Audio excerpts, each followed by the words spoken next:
복음을 그리다. 복음의 상상력을 좀 더해가지고 복음을 우리 삶 속에 이렇게 좀 그려보려고 그래요. 그래서 한 번 더요. 따라와요. 중생성결 신유재림. 이제 복음에 네 가지 기둥이 있잖아요. 그래서 거듭나야 하고 거듭남의 복음. 그 다음은 우리가 거듭나고도 죄를 집니까 안 집니까? 자꾸 죄를 짓고 넘어져요. 그래서 이 문제를 어떻게 해결할 것인가가 성결의 문제예요. 그래서 이 성결의 복음에 관한 문제. 그 다음에 세 번째는 치유입니다. 우리가 영혼이 치유받으면 또 우리의 생명과 건강도 치유를 받고 영원 생명으로 우리가 다시 회복되죠. 그리고 하나님이 지으신 천지 만물, 이 자연 세계도 사실은 자연도 아끼고 탄소도 줄이고 또 우리가 이렇게 모든 것들을 보호할 책임이 우리에게 있어요.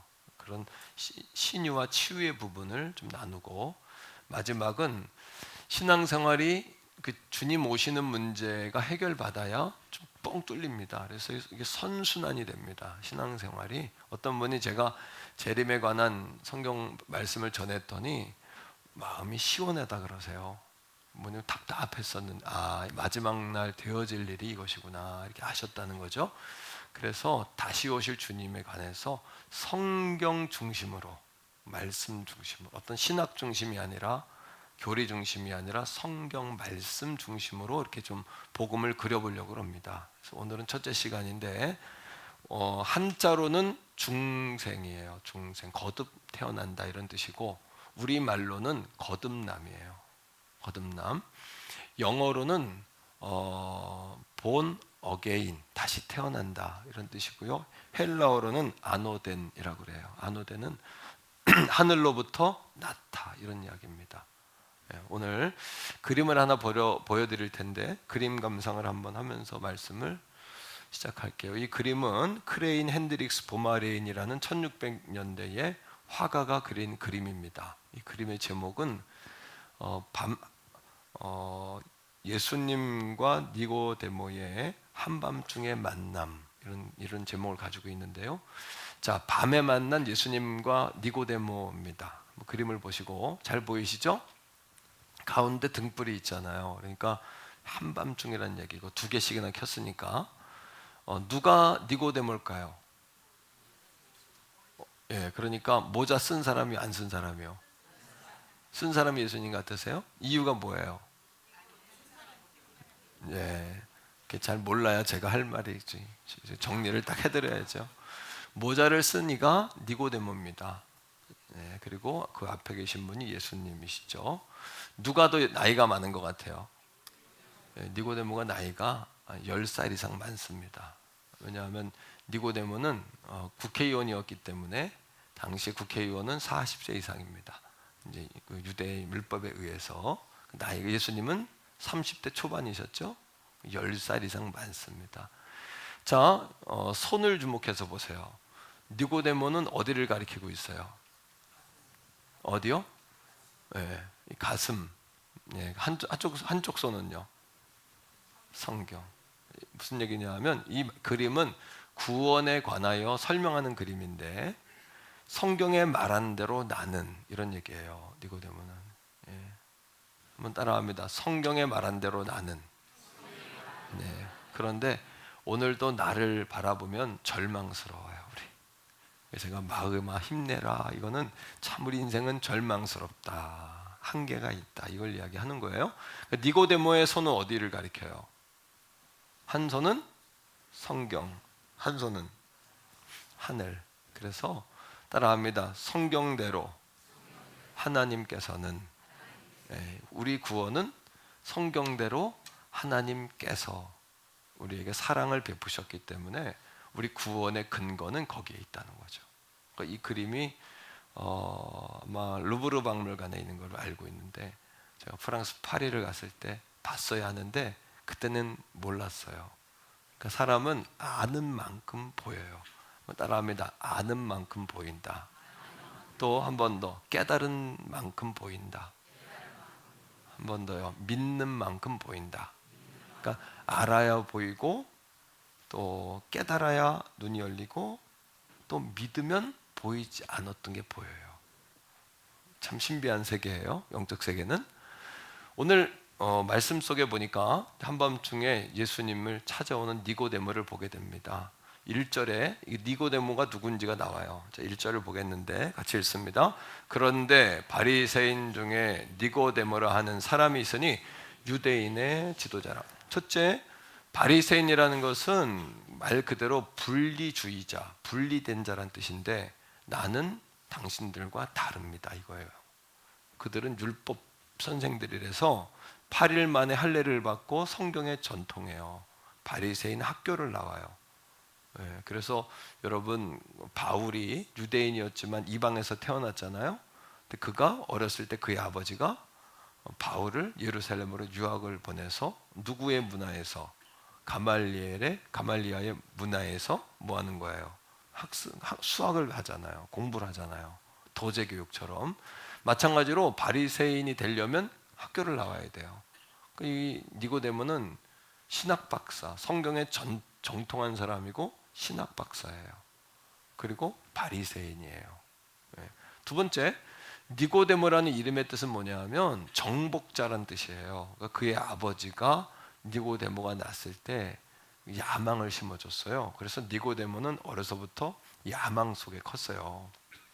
그래서 그가 나이가 40이 넘자 뭐가 됐냐 하면 국회의원이 됐습니다. 당시에 입법, 행정, 사법을 다 가지고 있어서 사람을 죽이고 살려요. 거기서. 그리고 전쟁을 벌리고 전쟁을 멈추기도 하고 올렸다가 내리기도 하고 모든 것을 다 할 수 있는 정말 무소불위의 존재들이 사내들인 공회의 국회의원들이에요. 거기에 71명인데 그 가운데 한 사람이었어요. 니고데모가. 다 갖춘 사람이죠. 심지어 이 니고데모는 어떤 사람이면 부자입니다. 훗날에 예수님이 돌아가셨을 때 장사하기 위하여 침향을 100근을 가져와요. 100근은 60kg 정도 되는데 이 향품을 장례 용품으로 조의금을 내는 거예요. 그 얼마냐 하면 오늘날로 이야기하면 4억 원이에요. 그 어마어마한 재력가예요. 국회의원의 부자의 또 성경 박사의 신학 박사예요. 어마어마한 사람이죠, 그죠? 자, 거기다가 이 니고데모는 인격적으로 도덕적으로 모든 걸 다 갖췄어요. 2절을 보세요. 2절입니다. 시작. 그가 밤에 예수께 와서 이르되 랍비여 우리가 당신은 하나님께로부터 오신 선생인 줄 아나이다. 하나님이 함께 하시지 아니하면 당신이 행하시는 이 표적을 아무도 할 수 없음이니이다. 예수님은 당시에 랍비가 아니에요. 랍비는 이 니고데모 같은 사람이 랍비고 또 바울이 랍비예요. 학교를 안 나왔어요. 예수님은 예루살렘의 정규과정을 통과를 배울 기회를 얻지 못하셨어요. 뿐만이 아니라 예수님 출신이 어디예요? 예수님은 갈릴리 주의 나사렛이라는 소도시에서 태어나셨어요. 직업이 뭐예요? 어려서부터 고기 잡는 거 보면서 목수 일 하셨어요. 그리고 거기 농사를 많이 져서 나사렛 옆에는 포도밭이 많아요. 그래서 포도주가 또 많은 그런 농촌과 같은 동네예요. 예수님의 메시아라 할 때 어디에서? 나사렛에서 뭐가 나겠느냐? 선한 것이 나겠느냐 했어요. 그 나사렛은 다시 말하면 태교원 같은 동네예요. 태교원 분들 기분 나쁘죠? 근데 저도 태교원 사람이니까. 왜냐하면 과거에 여러분 서울로 못 들어가는 사람들은 구리 살았잖아요. 그리고 구리가 얼마나 시골이었으면 거기에 공동묘지가 있었잖아요. 동구릉. 사대원 안에 들어가는 사람은 대감들은 거기 살았고 그 사람들을 서포트하는 사람들이 굴이 떨어져서 굴이 살았잖아요.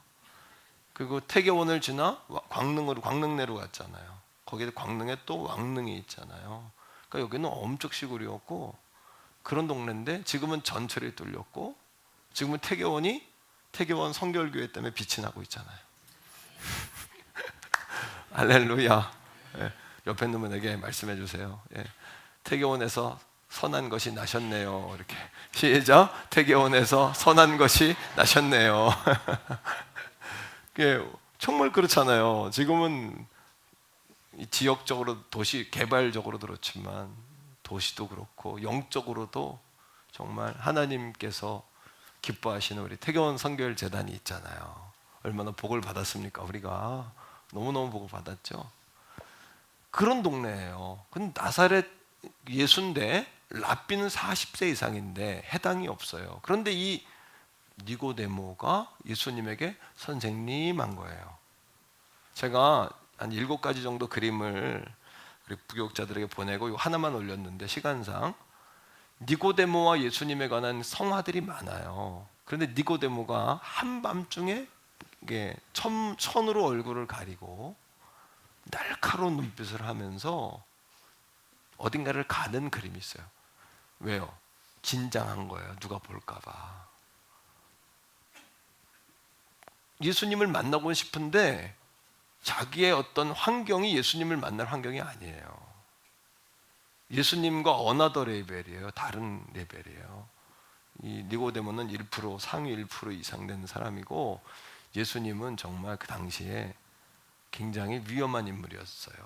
그러니까 만나면 안 되는, 기득권층이 만나면 안 되는 존재예요. 그런데 그런 그림에 보면, 이 그림 말고 다른 그림에 보면 무릎을 꿇고 예수님 앞에 바리새 니고데모가 이렇게 앉아서 성경을 설명을 듣고 예수님이 니고데모의 가슴에 이렇게 손을 얹고 기도하는 듯한 그림도 있고 그렇거든요. 실제 당시의 상황이 그랬어요.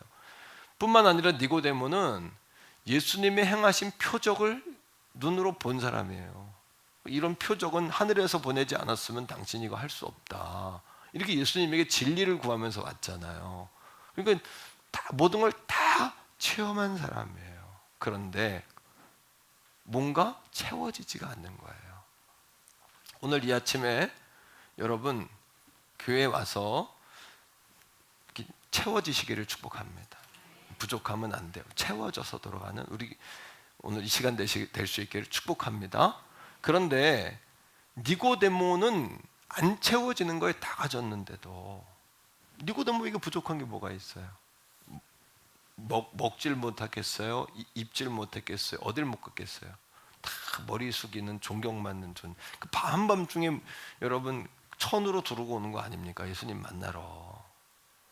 예수님이 그 니고데모를 딱 보고 그의 그 목마름과 갈망과 허전함, 뻥 뚫림의 원인을 예수님이 정확히 2번 얘기하세요. 3절과 7절에 2번 이야기하는데 3절을 보겠습니다. 시작. 예수께서 대답하여 이르시되 진실로 진실로 내게 이르노니 사람이 거듭나지 아니하면 하나님의 나라를 볼 수 없느니라. 따라합니다. 거듭나야 한다. 네가 육적으로는 다 갖췄다. 어나더 레벨이다. 넌 다른 세상의 사람일 정도로 다 갖췄다. 하지만 너의 문제는 거듭나지 못했구나. 그러니까 니고데모가 이거를 굉장히 이상하게 생각합니다. 내가 어머니 뱃속에 들어갔다 다시 나와야 된단 말입니까?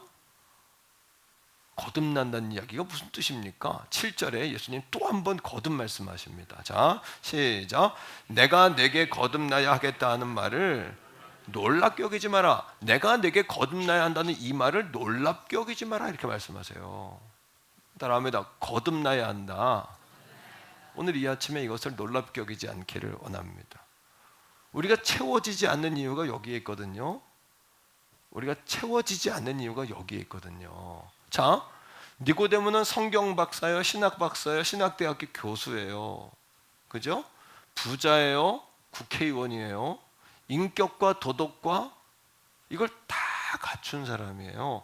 영적 체험까지 한 사람이에요. 이 사람은 정말 모자람이 아무리 봐도 흠을 낼래야 낼 수 없는 사람이에요. 그럼에도 불구하고 세상의 모든 사람은 거듭나야 돼요. 본 어게인 해야 돼요. 모든 사람은. 사람이 2개의 생명이 있습니다. 하나는 목숨이고 하나는 영적 생명입니다. 목숨은 죽으면 끝나요. 땅에 묻히면은 닭으로 돌아갑니다. 그죠? 남는 존재는 아무도 없어요. 사람은 죽어서 이름을 남긴다 하는 얘기예요. 아무것도 남는 게 없어요. 그런데 사람의 영혼은 영원히 죽지 않는 거예요. 둘 중에 하나입니다. 죽은 다음에 하나님 나라에 들어가느냐 아니면 영원한 지옥으로 들어가느냐. 그런데 니고데모는 이거를 위해서 성경을 정통하고 할례를 하고 바리새의 삶을 살고 다 드리고 금식도 다 했는데 정작 뭐가 해결이 안 됐냐 하면 영원한 생명의 문제가 해결이 안 됐던 거예요. 이게 니고데모의 문제였던 거예요. 왜 거듭나야죠? 우리는 따라합니다. 영원한 생명을 가지고 있기 때문이다. 목숨으로 사는 자가 아니에요. 목숨은 배고프면 먹으면 되고 피곤하면 자면 돼요. 아프면 주사 맞으면 되고 치료받으면 돼요. 영은 그렇지가 않아요. 영은 영적으로 치료해야 되고 영적 양식을 먹어야 돼요. 영은 죽지가 않아요. 영원히 사는 거예요.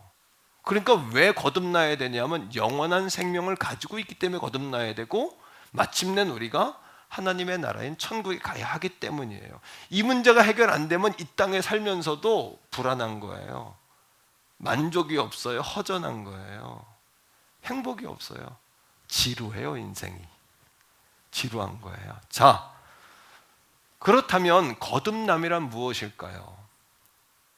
오늘 우리가 이제 복음을 그리는데 우리 인생 가운데 이거를 정확하게 짚고 놓고 말할 수 있어야 돼요. 자녀들에게 가르쳐야 됩니다. 이거를 예수 안 믿는 사람들에게 설명할 수 있어야 합니다. 하나님 말씀을요. 거듭남은 뭐냐 하면 자, 요한복음 1장 13절 여기에 거듭남이 뭔지를 얘기합니다. 시작. 이는 혈통으로나 육적으로나 사람의 뜻으로 나지 아니하고. 거듭난다는 것은 어머니 뱃속에서 나는 게 아니에요. 다시 태어나. 어떻게 다시 태어납니까? 그 얘기가 아니에요. 거듭난다는 건 육적으로나 혈육으로나 되는 게 아니다. 어떻게 되는 것이다? 시작. 오직 하나님께로부터 난 자들. 따라합니다. 안오된. 이게 하늘로부터 태어난 자. 이 땅에서 난 자가 아니라 하늘에서 난 자. 하늘에서 났다는 이야기는 우리가 하나님의 자녀로 다시 태어난다는 이야기입니다. 하나님의 자녀로. 이 문제가 해결 안 되면 이 단추가 제대로 껴지지 않아. 이거에 대한 정확한 믿음과 지식이 우리 안에 구원에 이르는 지식이 없으면 날마다 헷갈리고 혼동되는 거예요. 이건 뭐냐? 구원 받고 싶은 사람이 일어나려면 난 받았는지 안 받았는지 모르고 또 일어나고 안 받았는데도 안 일어나고 받았는데도 일어나고 온통 헷갈리는 거예요. 이게 해결이 안 되니까요. 이 문제가 해결이 안 되니까. 두 번째 거듭남이란 뭘까요? 요한복음 3장 6절에 니고데모에게 예수님이 말씀하세요. 성경에 기록된 것을 손으로 짚은 그림처럼 시작. 육으로 난 것은 육이다. 목숨이다. 그러나 영으로 난 것은 영이다. 영으로 났다. 영적으로 다시 태어난 존재다. 여러분, 요한 웨슬레 목사님이 영국에 18세기에 영국의 부흥을 이끌었는데 그분이 감리교의 창립자입니다. 감리교단이 웨슬레 목사님의 신앙 위에 세워졌어요. 그런데 여러분, 이 웨슬레 목사님이 설교만 하면 이분은 옥스퍼드 출신이에요. 못 배운 사람이 아니에요. 거의 박사급의 그런 분인데요. 그분 4대가 목회자입니다. 그분이 입만 열면 자기가 거듭난 다음에 입만 열면 뭐라고 하냐면 여러분 거듭남의 설교를 하는 거예요. 왜? 자기가 목사고 4대째 목회자 가정이지만 자기가 거듭나지 못했었거든요. 거듭난 척하고 살았거든요. 여러분 자기가 거듭나 보니까 거듭남이 돼야만 신앙생활의 시작이 돼요. 우리가 거듭남이 돼야만 영원한 만족과 행복을 느껴요. 그 여러분 자기가 본어게인을 계속 이야기하는 거예요. 그의 제자가 따라다니다가 짜증을 내는 거예요. 선생님은 거듭남밖에 모르냐고. 저하고 비슷하죠? 목사님은 복음밖에 모르냐고. 어떤 분이 목사님은 예수님밖에 모르냐고. 왜 그 얘기를 하냐 하면 웨슬레 목사님이 뭐라고 그 자기 제자에게 이야기했냐 하면 왜냐하면 오늘 자네도 거듭나야 하기 때문일세라고 이야기했다는 거. 오늘 자네도 거듭나야 하기 때문일세. 오늘 이 말씀에 이미 거듭났지만 확신이 없는 확신으로 나가셔야 되고 거듭났다고 말하지만 거짓말하고 있는 사람은 다시 거듭남의 단추를 끼셔야 돼요. 그리고 우리 교회가 이 신앙생활의 시작인 born again, 하나님으로부터 난 자식이며 목숨이 아닌 영으로 다시 태어난 존재가 될 수 있기를 간곡히 축복합니다. 여기에는 4가지 영적 원리가 있어요. 이거는 4가지 영적 원리인데, 첫째는 뭐냐 하면 너무도 중요합니다. 따라합니다. 전적 타락. 모든 인간은, 여러분, 니고데모가 그렇게 노력하고 애썼지만 왜 여러분 영생을 못 얻었을까요? 거듭나지 못했을까요? 이 문제가 해결이 안 됐어요. 전적 타락. 모든 인간은 아담과 하와의 죄로 인하여 우리 안엔 의가 상실됐어요. 따라합니다. 원의의 상실. 오리지널 의. 하나님이 사람을 지을 때 참 좋다 하셨죠? 복주며 가라사대 하셨죠? 하나님과 사람과 동행하셨죠? 사람이 의로운 존재였거든요. 아담과 하와의 범죄로 이 원의가 상실돼 버렸어요. 그리고 뭐가 들어와 버렸냐면 원죄가 들어와 버린 거예요. 우리 안에 모든 사람은 다 죄가 대물림 되는 거예요. 자, 로마서 3장 10절로 12절인데 이 말씀을 읽어봅시다. 시작. 기록된 바 의인은 없나니 하나도 없어요. 그 다음, 깨닫는 자도 없고 하나님을 찾는 자도. 왜? 원의가 상실돼서 사람은 선에 대하여 무기력해져 버렸어요. 하나님에 대하여 무기력해요, 사람은. 자, 12절입니다. 다 치우쳐 함께 무익하게 되고 선을 행하는 자가 없나니 하나도 없도다. 왜? 원의를 잃어버리니까 전적으로 영적으로 타락이 돼서 하나님과 선에 대해 무기력해져 버렸어요, 사람이.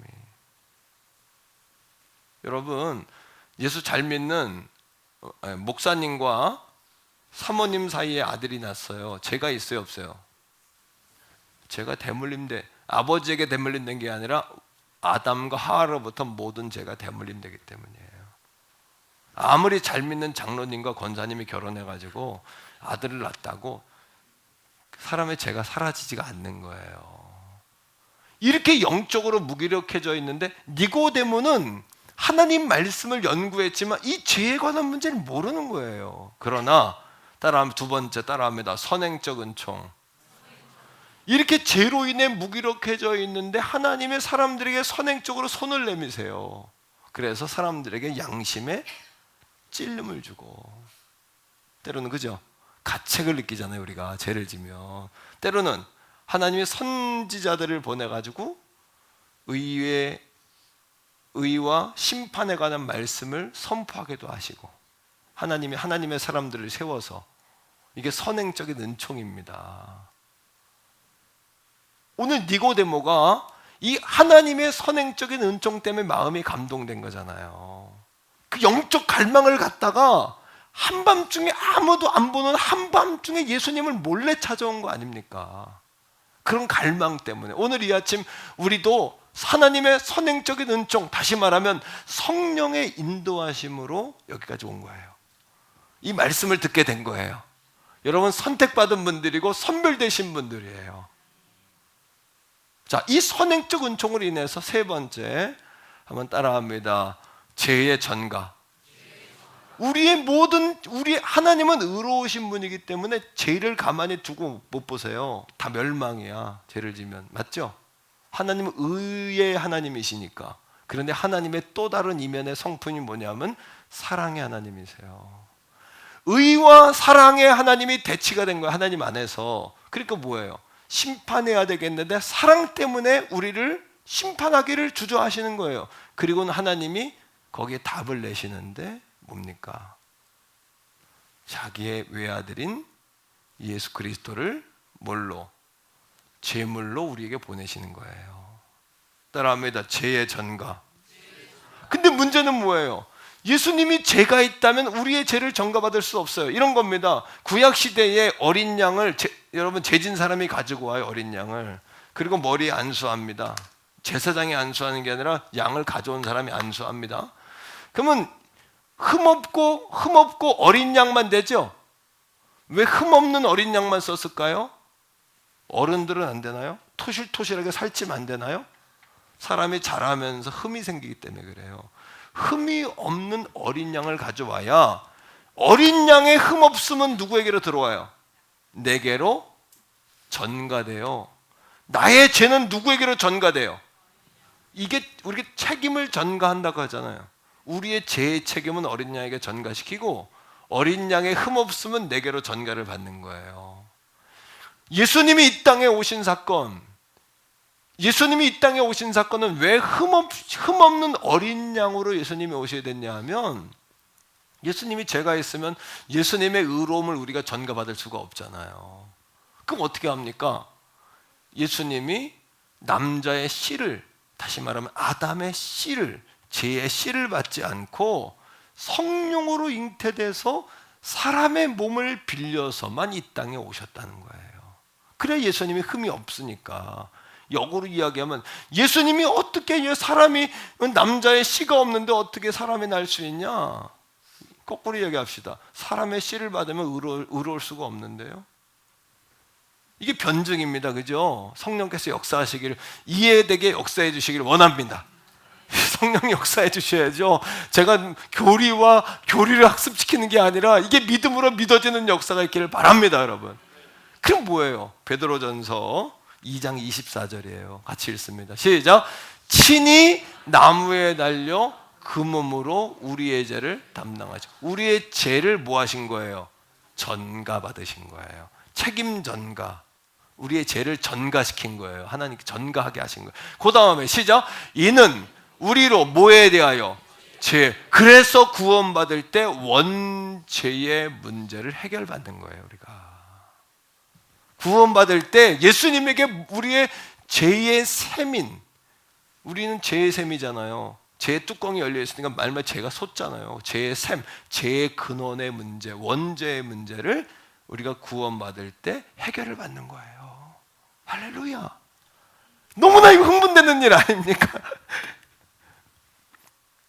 근데 왜 죄를 또 질까요? 구원받은 다음에 죄를 져요, 안 져요? 왜 질까요? 이 문제를 해결하자는 거예요. 이 복음을 그리면서. 이게 뭐냐? 우리 안에 원죄의 문제는 해결받았지만 뭐와 똑같으냐? 원죄 오염된 습관, 몸에 밴 오염성이 남아서 그래요. 쉽게 이야기하면 고깃집에 갔다 오면 몸에 뭐가 배요? 고기가 배지만 빨면 어떻게 돼요? 사라져요. 왜? 우리가 고기는 아니니까. 고기를 먹었을 뿐이지 우리가 고기는 아니잖아요.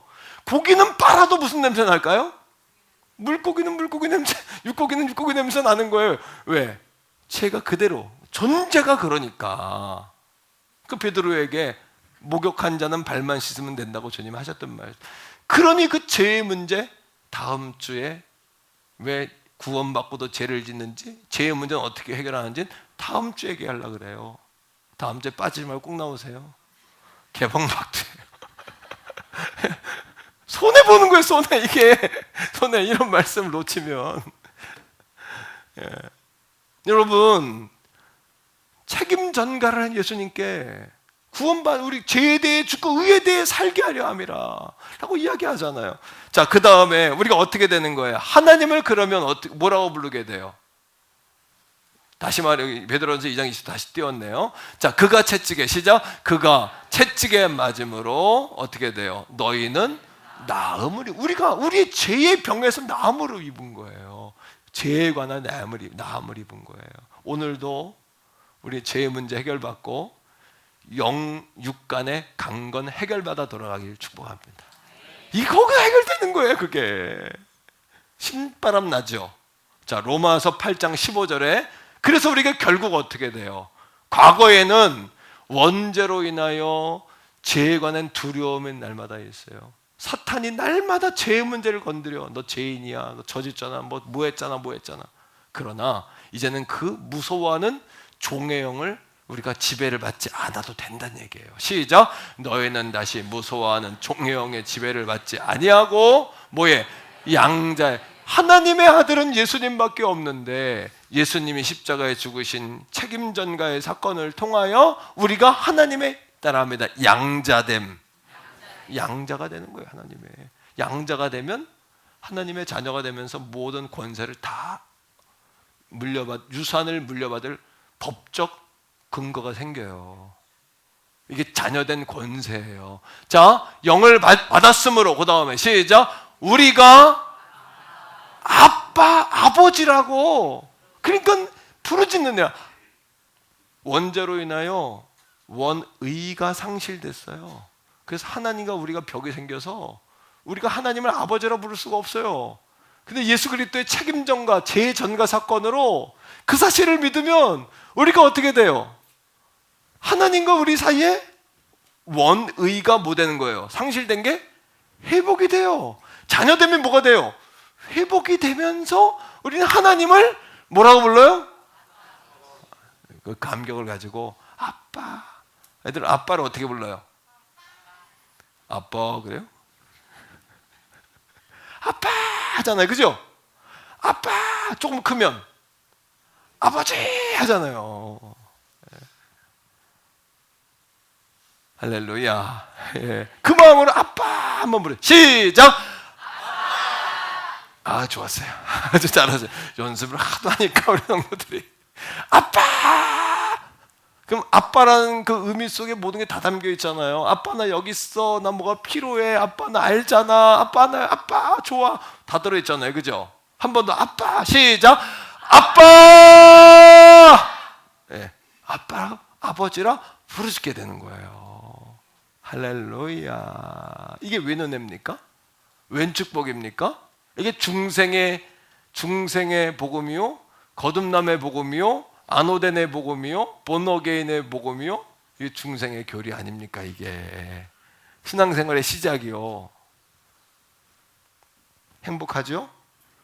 결론. 그렇다면 어떻게 해야 거듭나냐는 거예요. 결론은 오늘 성경이 예수님이 이렇게 말씀하세요. 요한복음 3장 5절에 니고데모가 자꾸 묻잖아요. 성경에 정통하니까. 요한복음 3장 5절을 다 같이 읽습니다. 시작. 예수께서 대답하시되 진실로 진실로 내게 이르노니 사람이 물과 성령으로 나지 아니하면 하나님 나라에 들어갈 수 없대요. 물과 성령이라는 것은 뭐냐면 에스겔서 36장 25절 26절에 물과 성령을 해석해 놨어요. 왜 이 얘기를 했냐? 바리새인인 니고데모는 구약에 정통한 사람이잖아요. 구약을 예를 들어서 예수님이 뽑아내신 거예요. 자, 물이 뭐냐? 물이. 자, 에스겔 36장 25절입니다. 시작. 맑은 물을 너희에게 뿌려서 너희로 정결하게 하되 곧 너희 모든 더러운 것에서와 모든 우상 숭배에서 너희를 정결하게 할 것이라. 할렐루야. 이게 뭡니까? 예, 물은 뭐냐 하면 우리 안에 있는 죄를 씻는 거예요. 우리엔 더러운 것과 우상 숭배한 걸 씻는 거예요. 그러니까 거듭남의 첫 단추는 우리가 죄를 지었다는 걸 인정하고 내 죄를 하나님 용서해 주세요. 이렇게 나가는 거예요. 그리고 예수님의 십자가로 나의 모든 죄의 근원과 내 죄를 다 사해 주신 걸 감사합니다. 이걸 믿는 거예요. 그러면 성령이란 뭘까요? 26절 이렇게 이야기합니다. 시작. 또 새 영을 너희 속에 두고 새 마음을 너희에게 주되 너희 육신에서 굳은 마음을 제거하고 부드러운 마음을. 그럴 때 우리가 회개하며 나갈 때 성령이 우리 안에 새 마음을 주시는 거예요. 성령의 인도. 이 구원의 문제는 성령의 인도가 없으면 안 돼요.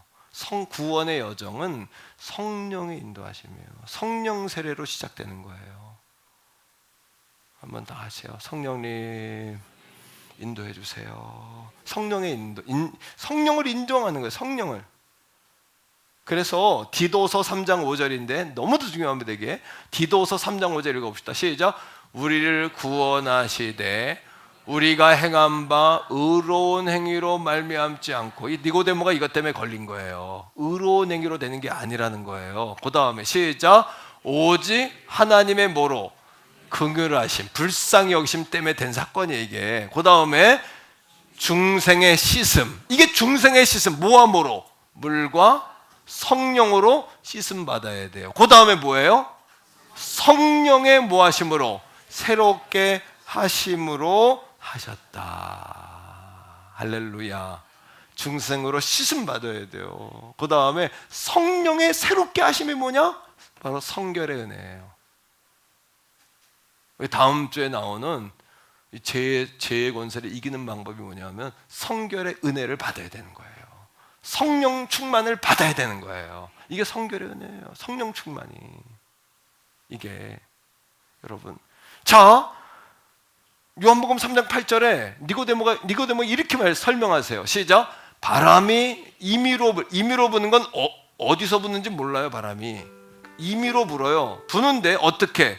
내가 그 소리는 들어도 어디서 와서 어디로 가는지 우린 바람이 불지만 몰라 어디서부터 시작했는지는. 하지만 바람이 딱 느껴지면 바람 부네 이거예요.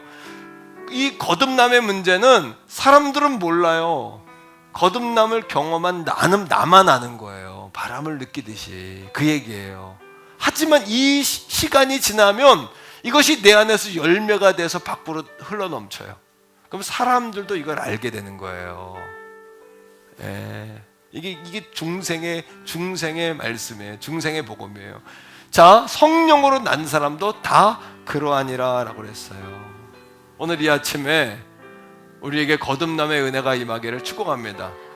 예수님께서 니고데모가 성경 말씀대로 나는 살았는데요 했더니 예수님께서 뭐라고 하셨냐면 성경을 가리키면서 성경에 보니 하나님께서는 이라고 이야기했어요. 이게 뭐냐?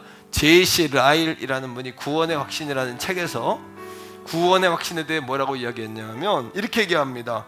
자기 마음속에 자리 잡은 죄의 샘을 바라보는 순간 오라 나는 곤고한 사람이로다 라고 고백할 수밖에 없다. 그러나 모든 죄와 더러움을 제거하신 보혈의 샘을 바라볼 때 우리는 승리할 수 있다.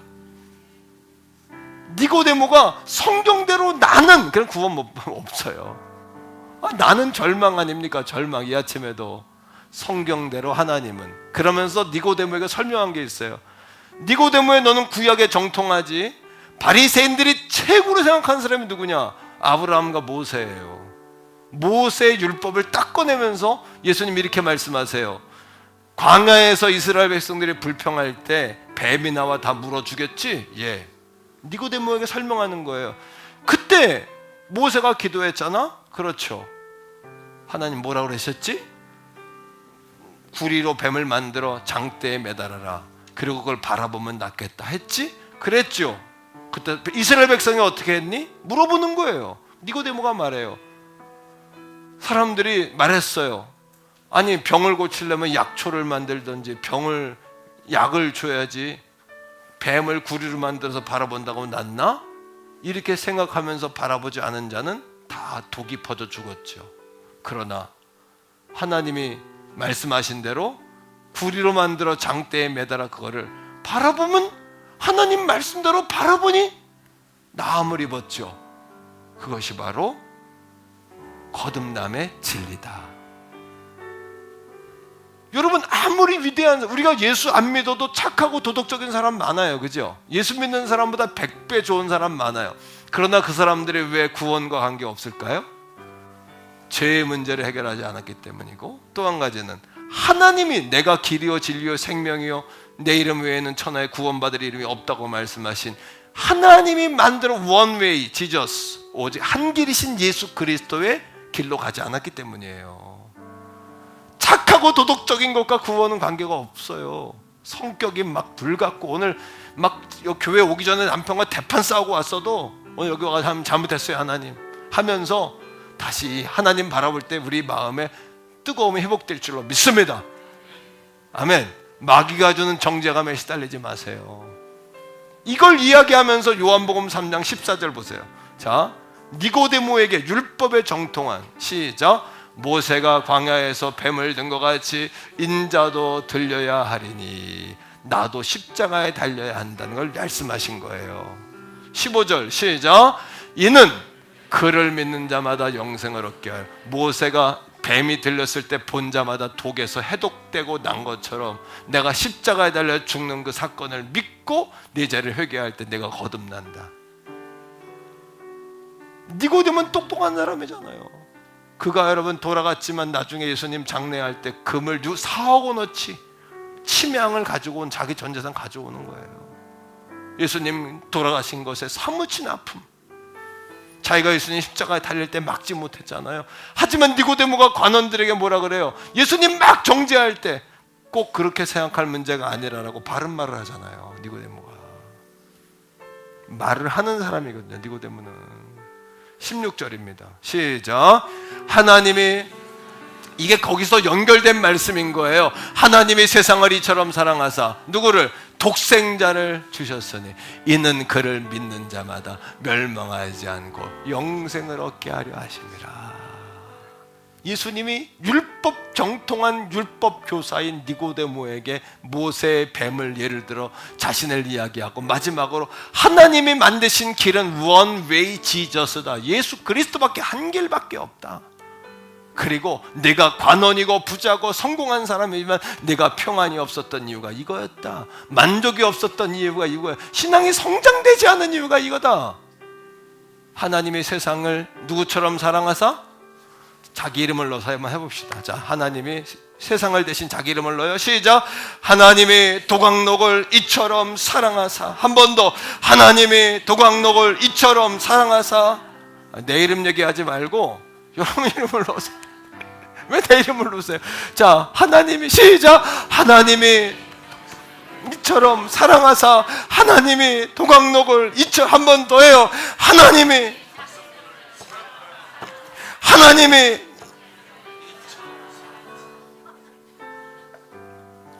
할렐루야. 하나님이 예수님을 십자가에 달어. 의의 하나님이지만 심판하실 수가 없어 그 아들을 우리에게 죄의 전가물로 내놓으신 거예요. 나를 위해서. 이게 거듭남의 진리요 중생의 진리인 것이에요. 오늘 이 아침에 우리 가족들이 이 복음을 우리 인생에 다시 한번 그려보세요. 다 이거 그리며 사셔요. 복음의 그림을 그리며 다시 여러분 이 복음을 끌어안고 세상으로 돌아가는 삶의 현장으로 나아가는 우리 가족들이 다 되시기를 주님의 이름으로 간절히 축복합니다. 주여 한번 부르고 이 진리가 믿어지게 해달라고, 또 다시 한번 예수님을 내 마음에 모셔드리면서 내 죄를 회개하고 갈망하면서 주여 기도합시다. 주여